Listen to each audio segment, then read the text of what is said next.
അതിനകത്ത് ഒരു കാര്യം ശ്രദ്ധിക്കേണ്ടത്, ഈ പ്രത്യേക സംവരണം എന്ന് പറയുമ്പോൾ ആളുകൾ ഇതിനെ വർഗീയമായിട്ട് വളച്ചൊടിച്ച് കൊണ്ടുപോകാൻ സാധ്യതയുണ്ട്. അതുകൊണ്ട് ഞാൻ വളരെ സ്പെസിഫിക്കായിട്ട് സൂചിപ്പിക്കാൻ ആഗ്രഹിക്കുന്നത്, മുസ്ലിം സംവരണത്തിനകത്ത് നിന്നൊരു ഉപസംവരണം നൽകണം എന്നാണ് എൻ്റെ വാദം.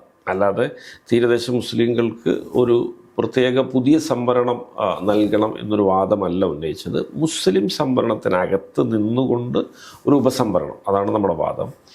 ഞാനത് മനസ്സിലാക്കുന്നത്, അത് രാഹുൽ ഗാന്ധി മുന്നോട്ട് വെച്ച ജാതി സെൻസസ് എന്ന ആശയത്തിൻ്റെ ഒരു അന്തസ്സത്ത ഉൾക്കൊണ്ടുകൊണ്ടാണ് ഞാൻ ആ വാദം മുന്നോട്ട് വെക്കുന്നത്. കാരണം ജാതി സെൻസസ് എന്തിന് നടത്തണം എന്ന് വെച്ചാൽ, അത് നിലവിൽ സംവരണാവകാശങ്ങൾ അനുഭവിക്കുന്ന വിവിധ ജാതി വിഭാഗങ്ങൾക്കിടയിൽ സർവേ നടത്തുകയും സെൻസസ് നടത്തുകയും അവരിൽ കൂടുതൽ അതിദരിദ്രമായി അതിപിന്നോക്കമായി നിൽക്കുന്ന ആളുകൾക്ക് പ്രത്യേക പരിരക്ഷയും പരിചരണവും നൽകി അവരെ ഉയർത്തിക്കൊണ്ടുവരികയും ചെയ്യുക എന്നുള്ളതാണ് ജാതി സെൻസസിൻ്റെ അന്തസത്ത.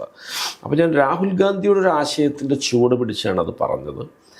എൻ്റെ ആ പറച്ചിൽ മറ്റൊരു സമുദായത്തെയും ഹർട്ട് ചെയ്യേണ്ട, അവർക്കാർക്കെങ്കിലുമൊക്കെ ഏതെങ്കിലും തരത്തിൽ നഷ്ടമുണ്ടാകേണ്ട ഒരു കാര്യമല്ല ഞാൻ പറഞ്ഞത്. ഞാൻ മുസ്ലിങ്ങൾക്ക് സർക്കാർ വിളമ്പി വെച്ച ഒരു ഇല ചോറുണ്ട് സംവരണം, അതിൽ നിന്നൊരു 2 ഉരുള മാത്രമായിട്ട് ഈ തീരദേശ മുസ്ലിമിന് പ്രത്യേകമായിട്ട് മാറ്റിവെക്കണമെന്നാണ് ഞാൻ പറഞ്ഞത്. അതുകൊണ്ട് ഇതിനെ പകുതി വഴി വെച്ചൊക്കെ കട്ട് ചെയ്തിട്ട് പിന്നെ വർഗീയമായിട്ടൊക്കെ കൊണ്ടുപോകാൻ ശ്രമിക്കുന്ന ചില ആളുകളൊക്കെ ഉണ്ട്.